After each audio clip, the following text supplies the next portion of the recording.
I'm a human rights activist. I've been working in the field of human rights for more than 20 years. One of the roles that I have is that I'm the deputy chair of the UK Conservative Party Human Rights Commission.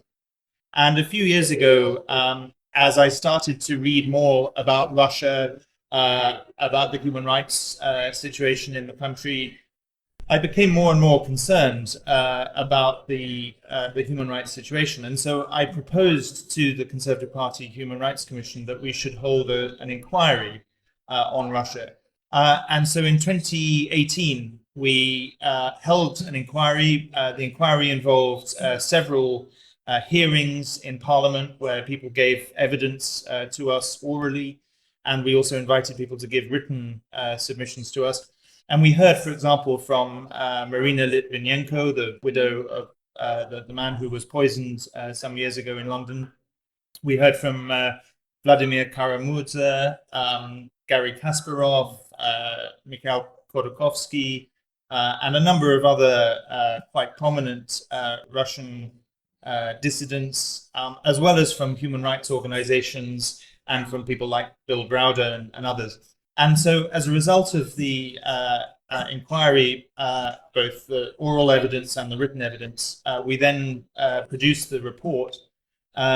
We titled the report Poison, Torture, Lies and Repression, Human Rights in Russia. I was really shocked by what I learned through that inquiry, especially about the torture in prisons, the conditions in prisons, the killing of political opponents of Mr. Putin, the persecution of LGBT people, and even religious persecution of some minority religious groups.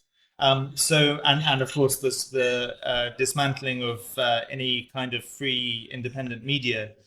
So all of those issues were very concerning for me. And so we published the report. I wrote a number of articles to help publicize the report. There are a number of members of Parliament who are members of the Conservative Party Human Rights Commission, and so they raised the issues in Parliament.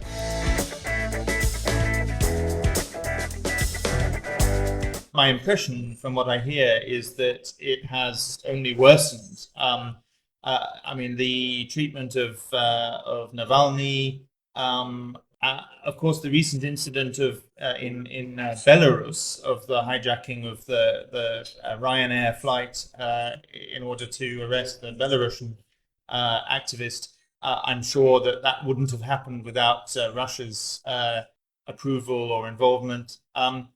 So overall, I think the situation has definitely not improved and probably got worse.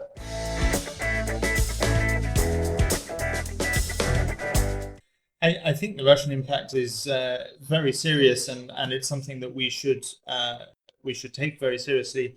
I think in every sphere, whether it's in cyber warfare, cyber attacks, submarines coming off the coast of the UK and in our waters trying to threaten us, Russia using its veto at the United Nations to prevent progress on different human rights issues around the world, its support of Assad in Syria, all of these things I think are very concerning. And it's clear that maybe I shouldn't say Russia, but I should say Mr. Putin, because I think we should always distinguish between the regime and the people. And I don't blame the people at all. The people are suffering under Putin's regime, but Putin and his regime clearly have ambitions to extend their influence, to intimidate their critics, and of course the poisoning in Salisbury a few years ago was an appalling attack on British soil. So all of these things, I think, should be a cause of deep concern for our own national security and our foreign policy interests.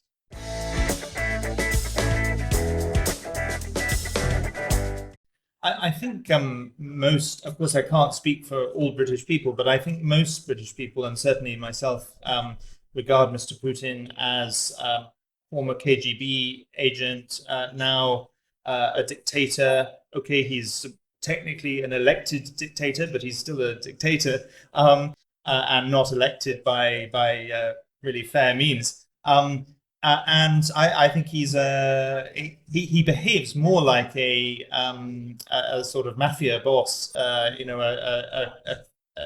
criminal, than a president. I think that's how I see him.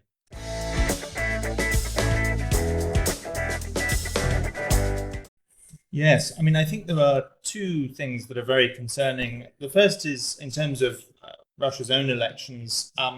From everything I can see, they are definitely not uh, free elections. For a start, the campaign of intimidation, imprisonment, and even murder of political opponents automatically means that those elections are not free and fair.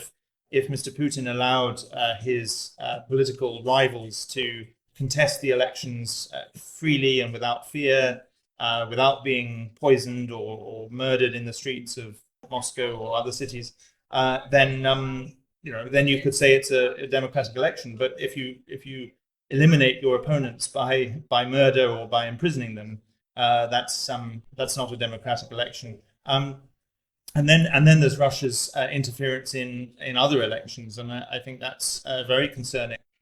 There's quite a lot of rumor and speculation and some established fact, and I don't know enough to distinguish between the two. But I'm certain that to some degree Russia has been interfering in democratic elections in other countries, and that's very concerning.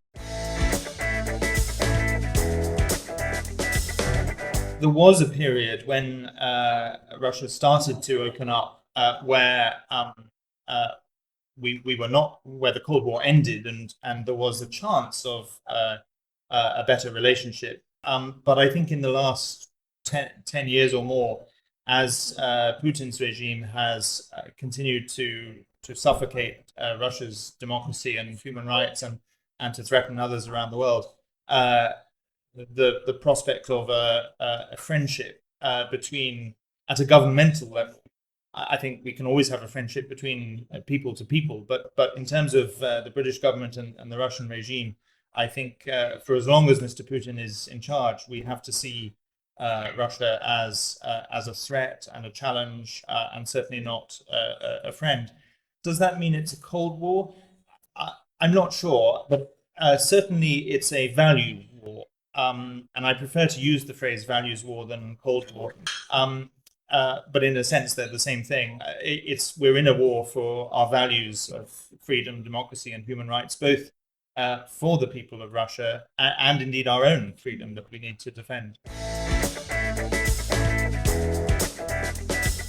Some people have what I regard as a very false and unhelpful discussion where they try to say, which is the bigger threat, Russia or China? And my answer to that is we shouldn't say either Russia or China. We should regard both of them. And as Russia and China become closer to each other, they become an even bigger threat to the free world. We see it in their behavior at the United Nations, protecting other dictatorships and human rights abusers. I'm very focused and have been for many years on the situation in Myanmar or Burma, and the two countries that are the biggest protectors of the military regime that took power in a coup in Myanmar on the 1st of February are Russia and China. Both those two countries provide arms to the military. They provide diplomatic protection at the United Nations, and that's a growing problem. It seems to me that Russia and China are trying to build an alliance of dictatorships and human rights abusers, and therefore it's essential that democratic countries respond to that by building an alliance of democracies. I think one of the challenges is that the free world has not been coordinated enough in its policy, and so I hope, for example, at the G7 this weekend and in other ways going forward, that democratic countries can form a stronger alliance for democracy around the world to counter the influence of Russia and China.